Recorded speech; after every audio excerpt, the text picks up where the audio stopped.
What is going on, guys? It is Wrestlelamia here, back with another video. A backlash is almost here as the WWE Universe prepares for one last match between Randy Orton and undisputed champion John Cena. Join us now as we look at this week's edition of the Blue Brand, as well as the wildest news stories and rumors you need to know, including the fan who threw the bottle at John Cena was kicked out of SmackDown, the fake Randy Orton identity revealed, AJ Styles hacked again, a fan goes viral for his reaction, Logan Paul apologizes to Stone Cold Steve Austin, Karrion Kross's big backstage role, and much more. Be sure to subscribe and hit that notification bell for daily wrestling videos, and follow us on Facebook for exclusive lists. Also check out our new videos on Wrestlelamia XL.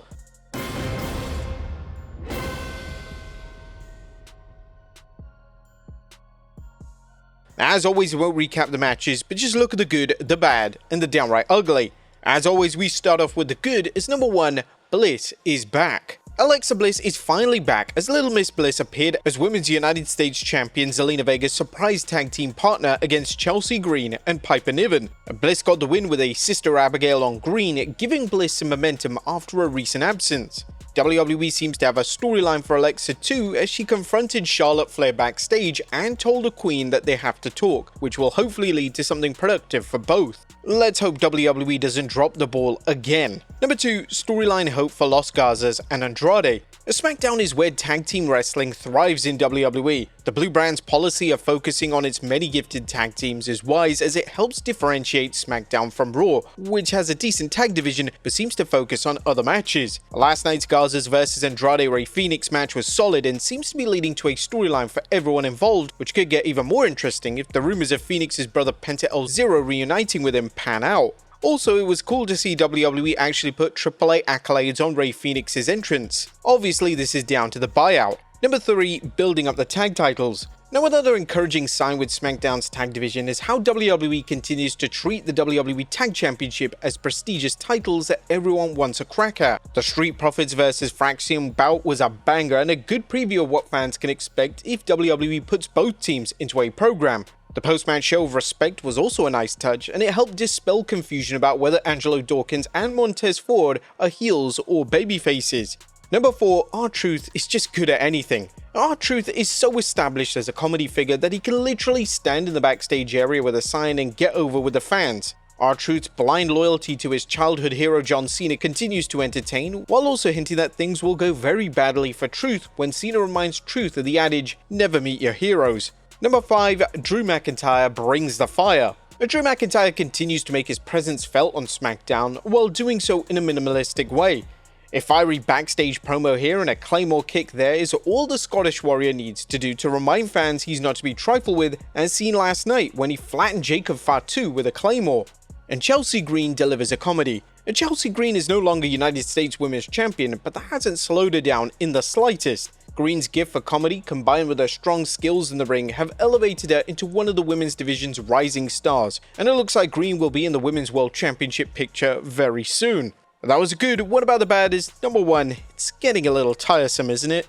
John Cena's heel turn continues to underwhelm. While Cena made the best of things when The Rock disappeared from the storyline, his current campaign of running down today's product and his threat to ruin wrestling by walking away seems empty, redundant, and cliched. While there's nothing new regarding wrestling storylines, a modicum of effort can put a clever spin on something fans have seen before. But sadly, this hasn't been the case with Cena, and he seems to be going through the motions. Yeah, WWE fans can cry all they want saying that this is what we're supposed to get. We're supposed to get nothing in return. But that excuse is just getting tiresome at this point. WWE clearly painted themselves into a corner by having Cena turn heel without any planning or whatsoever. Number 2, Solo Sikoa is useless. Solo Sikoa continues to take up valuable television time while doing absolutely nothing. While it's clear WWE wants Solo to serve as an eventual adversary to Jacob Fatu, Solo's value as a competitor is next to nothing, and no one thinks he'll have a chance when he eventually steps into the ring against Fatu. And number 3, another cruise control SmackDown.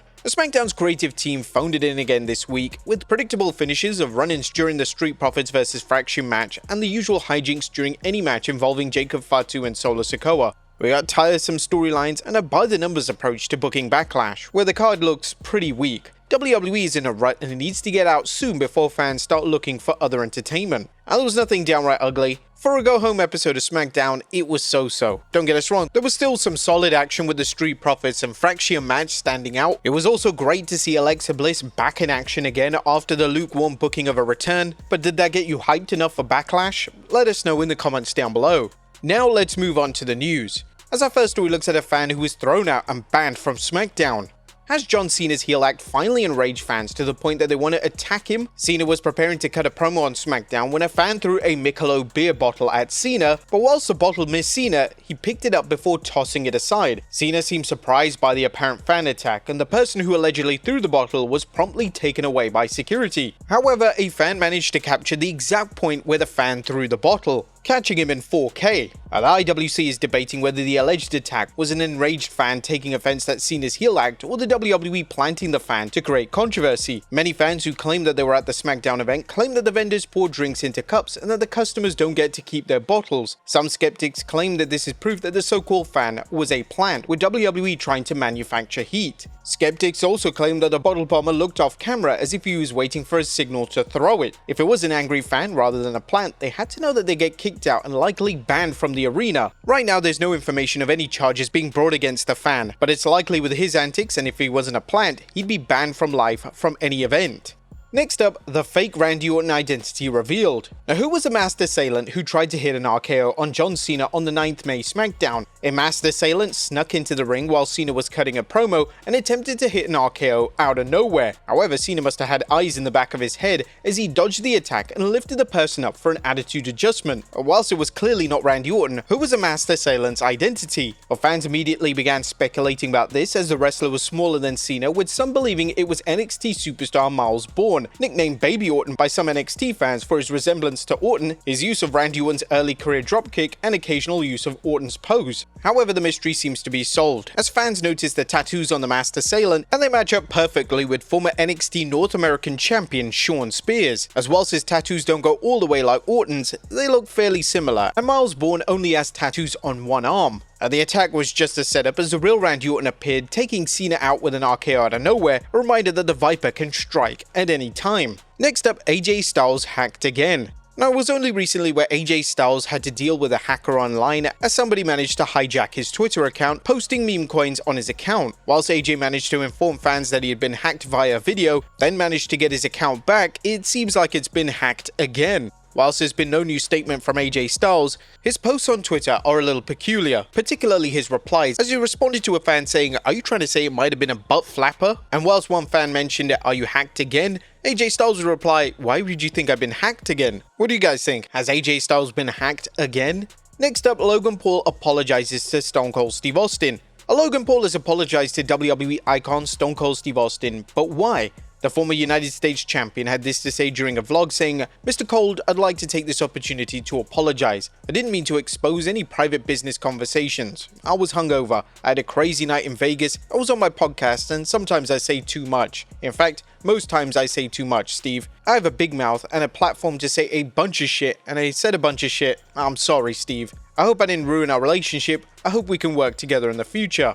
A Cultaholic provided some context for Paul's apology, explaining the Maverick disclosed he offered Austin $1 million to wear a Prime Energy drink bottle suit at WrestleMania 41, but Austin rejected. In addition, Paul initially revealed details of the discussion following WrestleMania, with Austin noting soon after that he thought it was personal business. Austin also explained he turned it down because he didn't believe it was a great fit for Stone Cold Steve Austin. This isn't the first time Paul has stuck his foot in his mouth, and hopefully he hasn't burnt any bridges with Stone Cold Steve Austin.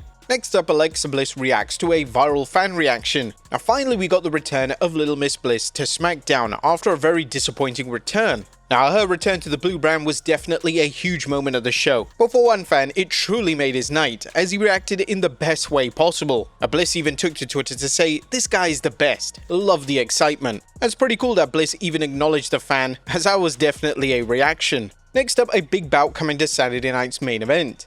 It looks like WWE fans will get to see current World Heavyweight Champion Jey Uso defend his title on the upcoming Saturday night's main event. And if a recent story from Fightful Select proves true, main event Jey will face one of WWE's hottest heels, that being Logan Paul. According to Fightful, Jey Uso vs Logan Paul has been penciled in for a Saturday night's main event. And the next main event is scheduled for 24th May, so fans will likely get an idea who is competing after Backlash. And finally, Karrion Kross's big backstage role. And last but not least, an intriguing insight into Karrion Kross's previously unknown backstage role in WWE, as former superstar Shotzi, who recently left the promotion when her contract was not renewed, revealed that Karrion Kross has been producing his social media promos and video productions. During an appearance on Busted Open Radio, she revealed he's hiring all these people to put all these productions together. It's honestly been really inspiring to see him taking it into his own hands. Kross recently starred in the short Blue Evening and is a member of the Screen Actors Guild. He also appeared in the 2022 short The Iron Sheik Massacre. This report confirms what Karrion's fans have heard before about his interest in film and film production. But there you have it, folks, our look at the Blue brand as well as the wildest news stories and rumors you need to know. Be sure to leave your comments down below, and I'll see you next time with some more wrestling content.